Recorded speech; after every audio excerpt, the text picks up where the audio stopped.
We have got a really, really special 2 weeks for you guys. Starting with this week's episode, we are going to have a really great conversation with two of our brand new, but feels like really, really close and longtime friends, Meygan and Casey from Marriage365.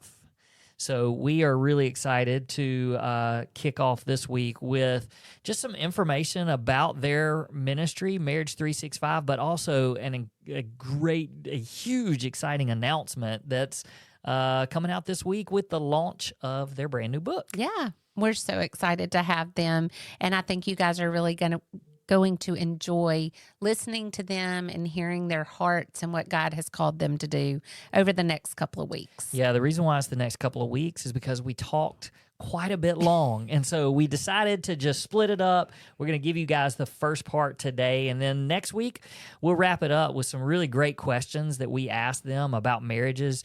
You're not going to want to miss this. This is going to be a great couple of weeks on the Redeemed Marriage Podcast. So stay tuned. Stay tuned. Hello, folks. Welcome back to the Redeemed Marriage Podcast. I do sound excited almost every time we get on here. But you're more excited. I am more excited. Exciteder. Is that a word? I don't know if that's a word or not, but you said it. So you've been making up a lot of words recently. You did that this morning. We were praying about something. What did I say? I don't remember. Something about gift. I don't even remember. I don't either. It was bad. But the reason why we're so excited is because we have a very special podcast episode today.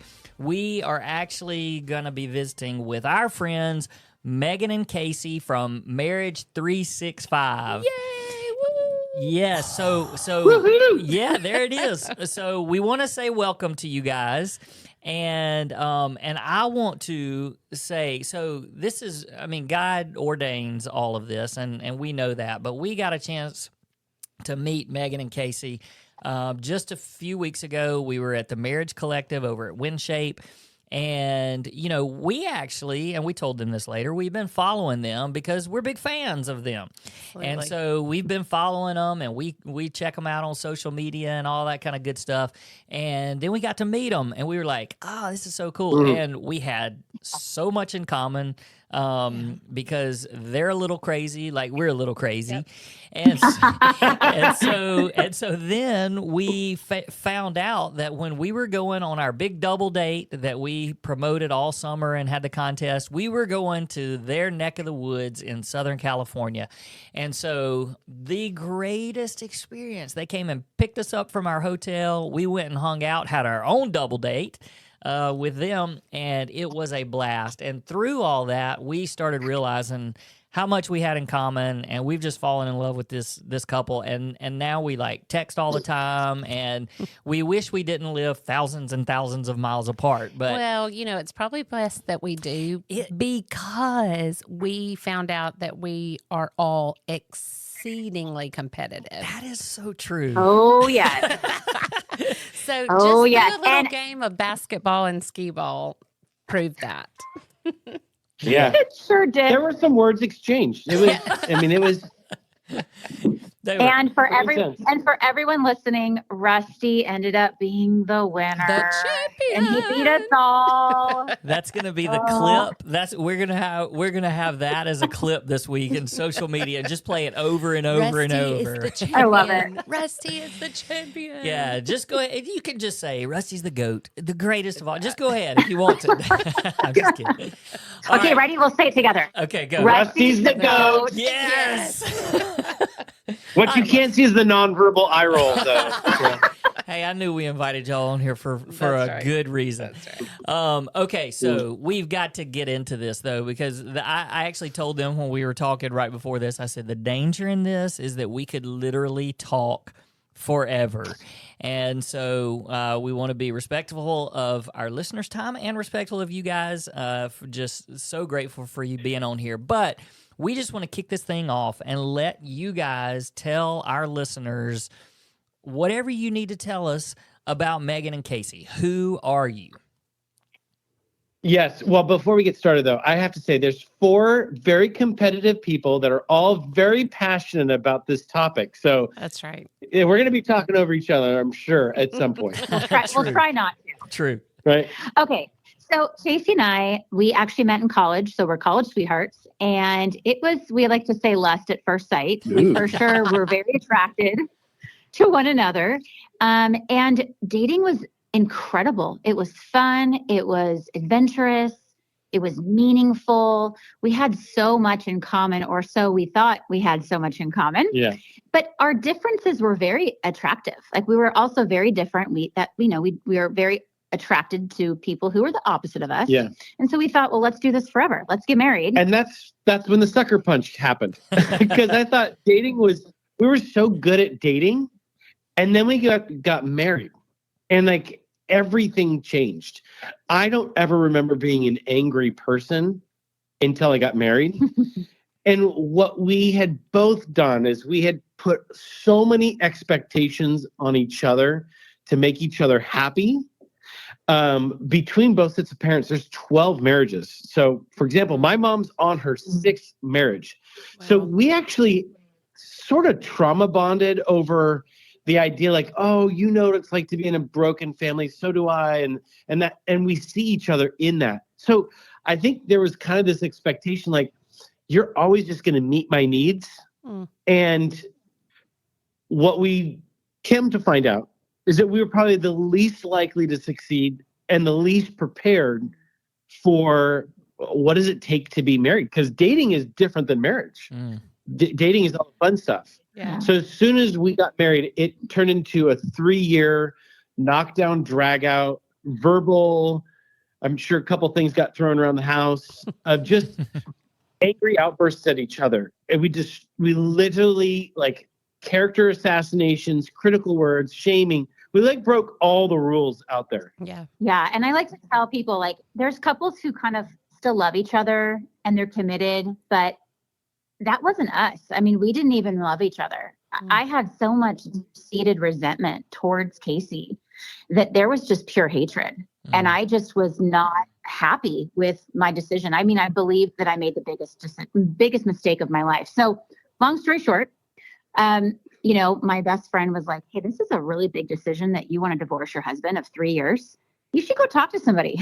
And I'm really grateful she gave me that advice. And I sat at that therapist's office and I ranted and raved and complained about how horrible my husband was. And we're here because of him and it's his fault. And after about 30 minutes, she says, okay, so are you done? I go, yeah. And she says something that completely changed my entire life and my entire perspective. And it's really what we say at Marriage365. And it's, if you want to make a better marriage, it starts by making a better you. Yeah. That's great. And that really hit me hard. And I realized that I had been waiting for Casey to wake up and see things and change. And how disempowering is that? I felt stuck. And this was a message of empowerment. Meygan, you actually have more control than you think you do. And so this therapist walked me through several different steps and exercises that really helped me forgive him, no matter what was going to happen in our marriage. I started working out. I started journaling. I started going up to Casey and just randomly apologizing for things. And I think one of the big things that she taught me was boundaries. You know, you teach people how to treat you. And I had allowed unhealthy behavior. And I was like, I can't do that anymore. And so the hope was that with my change and my complete 180, that would have a positive influence over Casey. Yeah, I remember this one time I was so upset with Meygan. I'm sure I came into the house. I was storming, stomping. My face is all red, and I'm about ready to unleash on Meygan. And she saw what was coming her way, and she, in the most calmest voice, like spa voice, was like, I can tell you're upset right now, and I really want to hear what you have to say. I want to listen to you, but why don't you go outside, take a walk, come back? I'll be sitting on the couch waiting for you, and we can have a productive conversation. And I was like, the person who was once my sparring partner was now setting a new standard for how we were going to communicate. So while Meygan is the hero in our story of getting of making the change first, she also became the standard setter, like that we're no longer going to speak to each other that way. Because it takes two to tango, right? When couples get into it. But once that one person becomes really the healthiest versions of themselves, it has a incredible impact on their partner. And so it was about 13 months that I worked on our marriage by myself. It felt like 13 years at times. But right. It's hard. I mean, we all know doing marriage work that nothing happens overnight, but I did a 180 and Casey was able to see that change. And so I say it took 3 years to destroy our marriage and it took about 4 to 5 years to repair our marriage. Okay. And we're so competitive. Like as soon as I realized I was the unhealthy spouse, I was like, I'm going to out health you. Yeah. Like I'm going to become the healthiest version in the relationship. Oh, unfortunately, I'm still chasing after Meygan. All these years. But I have to say, like, if anybody's listening to this, I want to, going back to the early years where we were hurting, I was a volunteer youth pastor, and we were in a really unhealthy church setting where, when we were at our worst, I mean, guys, listen, I'd go on Wednesday night, teach kids Bible study, lead them in worship, and come home and cuss Meygan out. And it was just bad. But I felt like if I didn't feel safe enough to raise my hand and say, we're stuck, we're hurting, can somebody help us out? Because if I did so, it would immediately disqualify me from the thing that I felt like God was calling me to do. So it was a real, I just think about how many people are suffering at home that are also involved in ministry life, that don't feel safe enough. And that's important because it's safe enough to raise their hand. And that's important because one of the things that we do at Marriage365 is we do tell our story about how bad it was, because I think people need to hear that it's okay if they're in the same place. And that they're not alone. They're definitely not alone. Yeah. They're definitely not alone. That's right. Because to be hurting and isolated is the worst. Ugh. Yeah. Well, you guys, I mean, I think part of the reason why we have so much in common is because we both have this massive heart for other couples. And like you guys talking about how you're so, you just throw your story out there and you're like, we really screwed this thing up for so long. And obviously people listening to this know our story of how bad we got things wrong and in a marriage crisis that was different from what you guys experienced, but still it made us become so passionate about. I love what one of you said, where you said, just ask for help. And like, I think Meygan, you were saying one of your friends suggested, before you do this, go ask for help. And I know that's y'all's message. That's our message. It's, hey, don't get too far into this thing and go ask for help, whether it's us, y'all, somebody else that but your marriage is worth it. And so I love what you guys have done, though, with your story. And now you've kind of created this amazing, incredible ministry to other couples. And you guys have so much stuff going on. You have this incredible app that has thousands of subscribers. You have this amazing social media platform that's absolutely hilarious, that has, 500,000 or more followers, and you've got so many cool things going on. I want you guys to just tell our listeners about your ministry. So what is Marriage365, and what all do you guys have to offer marriages? I just want to say real quick before Meygan will tell you more about that, but I just find the divine irony and humor of God to be really rich when it comes to the fact that Meygan and I would be doing anything related to marriage, because we felt like we were the worst at it. But isn't that the beauty behind God? Is like, let's pick the worst at marriage and the least likely to succeed to actually be leading others. And the most stubborn. And the most stubborn. And the most competitive. But, that's right. But isn't that the theme through the entire Bible? I mean, he takes Exactly. those who are least qualified, those who are, I mean, just, it's like, really him or really Yeah. her? Yeah. And so, yeah, Yeah. I feel that. It's the messy people. I mean, the Old Testament is just filled with messy and imperfect people. That's right. But Of which I am chief. Yes. Yes. yeah, so really, Casey and I mean, there's a lot, of course, there's a huge, bigger God story behind starting Marriage 365. But in a nutshell, what we really think about is, what do young Casey and Meygan need? I wish we had a resource when we were newlyweds, like the resources that we've created, because I don't think that the therapy model is always the ideal model for most people.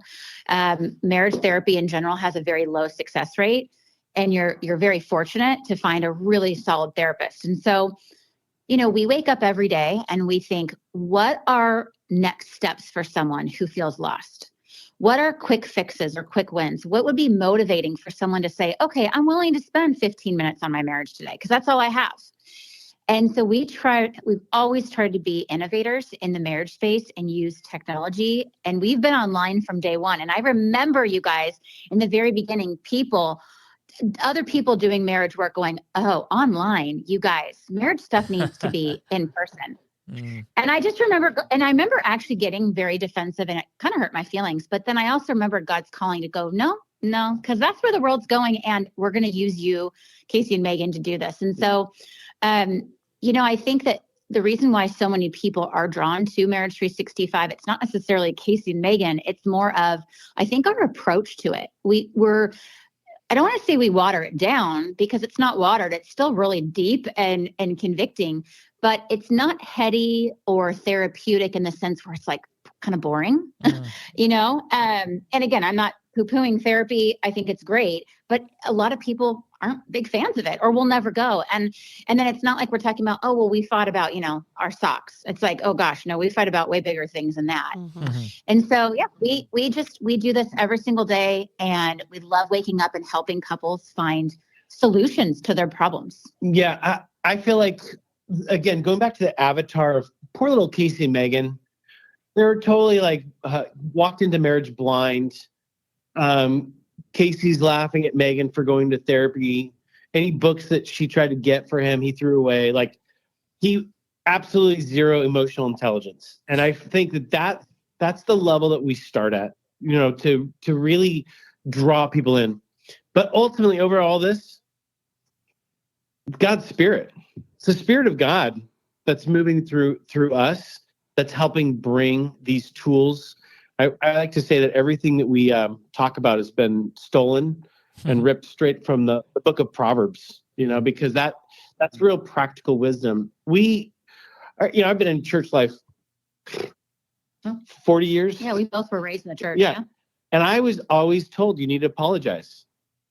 But no one ever taught me how to. Or like, it is important for you to forgive. Oh, I can quote all the scriptures about forgiveness, but no one ever told me, well, how do you forgive? Okay. You can't just wave a magic wand and go, bloop. Or how do you forgive someone that you have so much hatred and resentment towards? Yeah. Oh, I mean, that's what my big struggle was all these things sound wonderful. How do you communicate? Meygan, you just need to communicate. Okay, but I hate this guy. How do you communicate with someone that you do feel like is your enemy in that moment? And so we really try hard to break it down and give next steps to couples. That's good. That is good. Can y'all tell us, the real nuts and bolts of your ministry, like as far as what do you guys, the resources, what are you pushing out there to people? And then after that, we'll get into the big thing that's happening this week. Yeah, well, so it's been an interesting journey for us. I would say when we first got the call from God that this is what we wanted to do, we thought, oh, cool. Well, we were at church, so we thought we'd do something in the church ministry and stuff. But God was really clear about actually going to people that are not going to church. And how do we bring kingdom wisdom, godly truths in a way that is palatable to someone who's maybe not going to church, or maybe the wife goes to church and the husband doesn't. So I would say because of that, I can't just throw a scripture out there and say, well, this is what God's word says.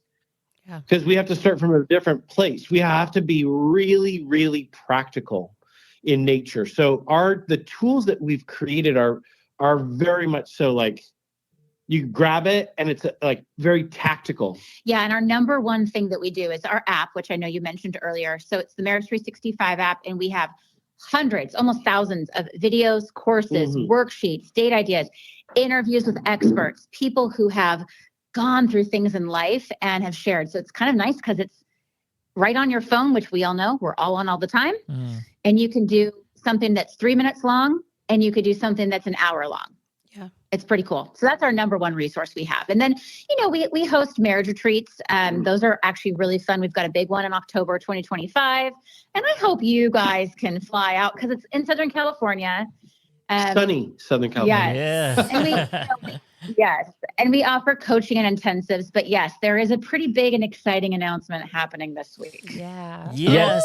We were approached by Penguin Random House after, we first self-published our book in 2018, 365 Connecting Questions for Couples. And to date, we've sold over 100,000 copies, which is just amazing and so humbling. It's incredible. Yeah. And we know that this is a tool that works. And our publisher obviously saw the vision and saw kind of the goals that we had. And they said, hey, we want to help you get this in the hands of so many more couples. Yeah. So it comes out December 3rd. We're so excited. Yes. So like most of our listeners do, I mean, they're subscribed to our podcast. So, through Apple or Spotify or whatever. So it automatically pops up on their phone probably. And we have the most listeners is the day that it comes out, which is on a Monday. So we're actually recording this on Sunday. So tomorrow, Monday, is going to come out, and the book comes out the very next day. So we just, and obviously people are listening to this. Who knows how long into the future? The book is still there. You can still get the book. But we want you guys to just tell everybody, because I mean we are super pumped about this book. And let us jump in for just a second and tell you why we're excited about this book. So we reached out to you guys and said, hey, we would love to help promote it however we can, because we just love you guys and believe in what you're doing and all of that stuff. And so we got a book. We got the book in the mail. And it was funny because we sent a picture to you guys and y'all were like, we don't even have our copy yet. And I was like, hey, we know people. So, but we got it. And we were already promoting, we're planning this whole week. I mean, we're going to promote it and we're going to make sure all of our followers and listeners know all about it. But we were pushing it to some of our, marriage coaching when we were doing marriage coaching before the Thanksgiving break. And I was telling the people that we were promoting it to them and telling them they needed to pre-order it. And I said, this is one of those books that Heather and I are not, we've just never done this kind of a book, like where we ask each other questions and things like that. And I think it's because we communicate really well, at least post-affair, we have communicated really well. But we got the book, and I opened it up and started reading some of the questions, and I was like, this is fun. Yeah. And so Heather came home, and we were telling this other couple, we were on our Zoom call with them and telling them about it.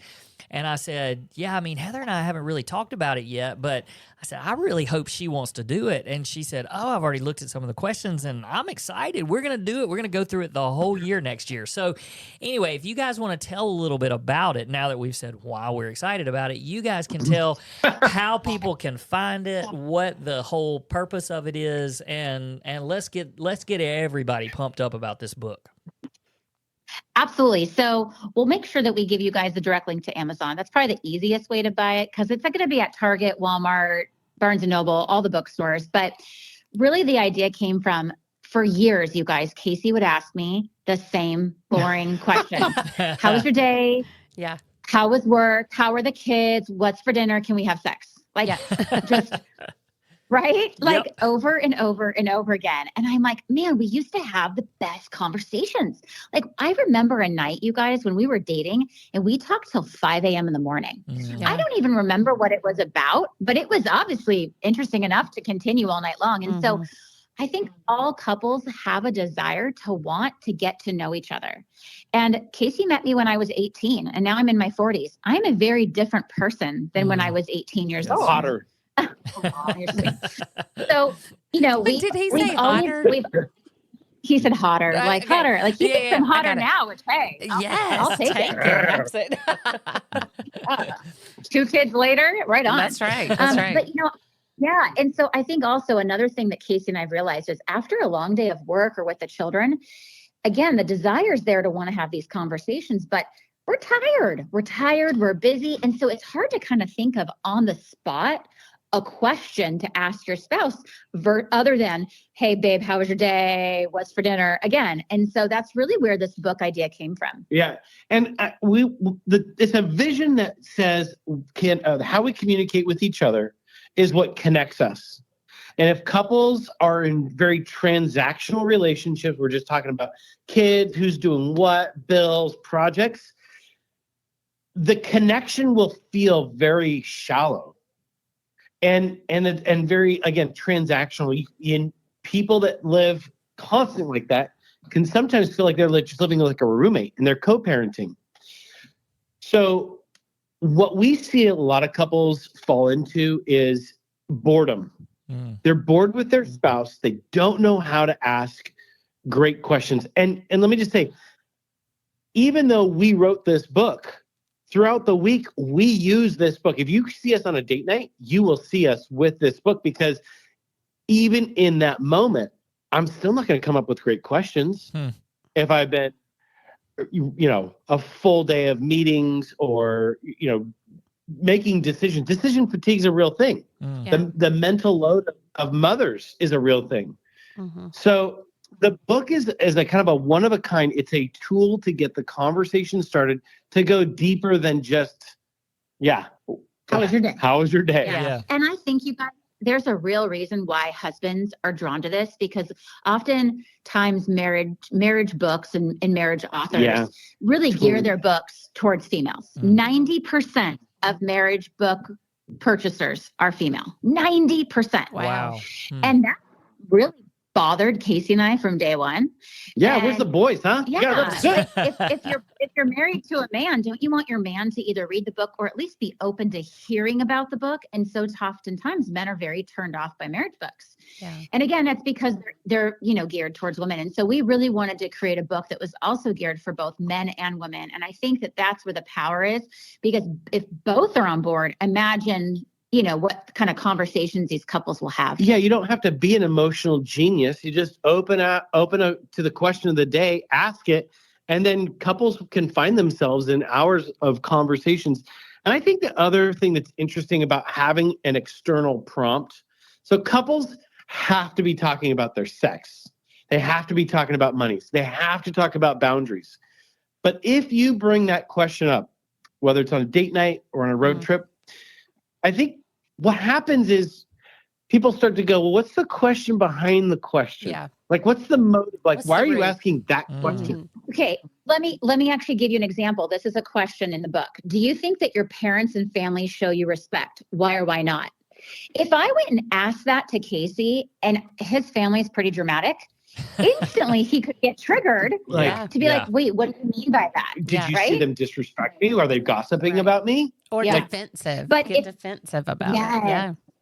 And so what we tell people is if you open the book and ask a question, blame Casey and Meygan. Yep. It's just a question of the day, babe. It wasn't us. And so, there's just such a variety of questions, fun questions. There's more serious questions. There's questions that don't even have anything to do with your marriage. Here's a great question. Do you ever feel guilty for spending time on yourself, and why? I mean, that's just a self-care question that has nothing to do with your marriage, right? Yeah. Megan's gonna go check into the spa right now. Yeah. Well, this is the thing that I really love about the book. We got the sneak peek, so we were able to kind of cheat a little bit and check things out. I love the way that it's set up because I think that you guys that are listening, you've heard them say there's a question of the day. So there's 365 questions, obviously, the name of the book. And so there's 365 questions, and there is a question for every day. But then there's also where they're divided up into topics where you can go and you can look and say, oh, well, here's questions about communication, or here's questions about sex. And there's ways that you can find specific questions. Right. But like I think that the listeners sometimes, and I'm glad that you shared, Meygan, I'm glad that you shared a couple of examples, because I was going to share one as well, because I think that people are like, okay, well, like, what are these questions? Like, how is this going to be, different from, and I'll tell you what grabbed my attention. It may be the very first question, and I don't remember. It's one of the first couple of questions, but it says, tell your spouse about your childhood bedroom. And I thought that was such a great question, because Heather and I were high school sweethearts. But like to tell her about what my room was like that's got the nostalgia part of it, but it's got the deep, like, hey, this is what I was like as a kid. And there's just so much more to that question. And it's fun. It's so fun. And so, I don't know, that one by itself hooked me. And I was like, oh, this is great. We've got to make sure that we do this. So I just want the listeners out there to know, these are not just your basic financial questions or sex questions or communication questions. There are some of those in there, but there's just a lot of fun questions. So, I love each question was really inspired. Like, what would spark a good conversation? And the number one way to actually build emotional intimacy in relationships is by asking an open-ended question. Because you think about, there's this idea of being curious, right? Curiosity about each other. And what that shows to the other partner without communicating is that I desire you. I would desire to know you. And we all want to be desired, right? It's also about this idea of being intentional. Like, I'm going to use this tool. We're going to create some space and time where we're going to ask each other questions. And I'm going to stop talking. And I'm actually going to listen and learn and grow and discover new things about you. But I will say that over the years, we've seen like a couple really powerful things happen. Like, this book has been picked up by dating couples that like want to get to know, like, am I really with the right person? Like, I want to ask good questions. Or if you're engaged, right? Like, I really want to prepare us for the future. So these questions get conversations started to set the right expectations. But on the total opposite side, we've had hurting couples pick up this book. And I actually think about when Meygan and I were hurting.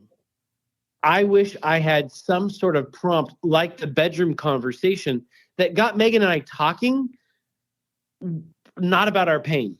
Yeah. And it still felt like, even though we were hurting, I feel close to you. I feel like I'm discovering new things about you.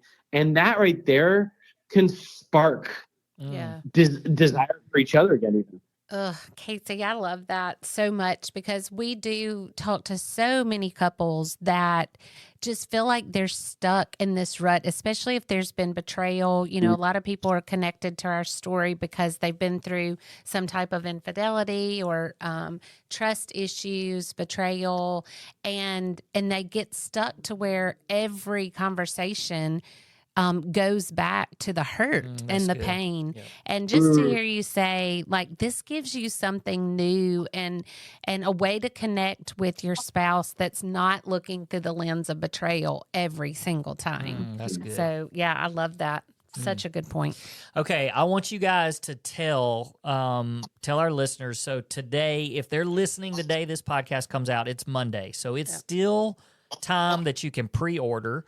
And then obviously the book comes out on Tuesday, so that's December the 3rd. and it'll be available forever. So tell our listeners how to order it today if they want to pre-order, how to order it starting tomorrow. Just let's get it in their hands. Yes. Okay. Head to marriage365books.com. That's plural. And if you actually pre-order December 2nd, the last day, you get $348 worth of free goodies. Yes. Delivered directly to your email. So that is like the enticement. And if you go through Amazon, you're still going to get it on December 3rd or 4th. You're just getting the freebies. And then starting December 3rd, you can go to marriage365.com, marriage365books.com, or of course, just go to Amazon and click in Marriage 365 and that book will pop right up.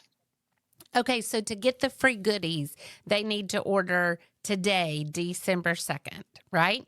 Correct. Okay. Correct. Cool. Yes. At marriage365books.com. We've got a bonus video, an extra month of questions, the beat bedroom boredom. Yes. Oh yeah. Because who wants to be bored in the bedroom? Nobody. For real. I can't believe y'all didn't ask us to write that section. Oh, hey, maybe for a future book we'll have to write it with us. Well, we want everybody to go today and order your copy of Marriage 365's brand new book. We're going to put the link in our show notes. We're also going to be promoting it all week. We want you to have your copy and we want you to order it today. Hey, we hope that you have enjoyed this first part of our conversation with Meygan and Casey.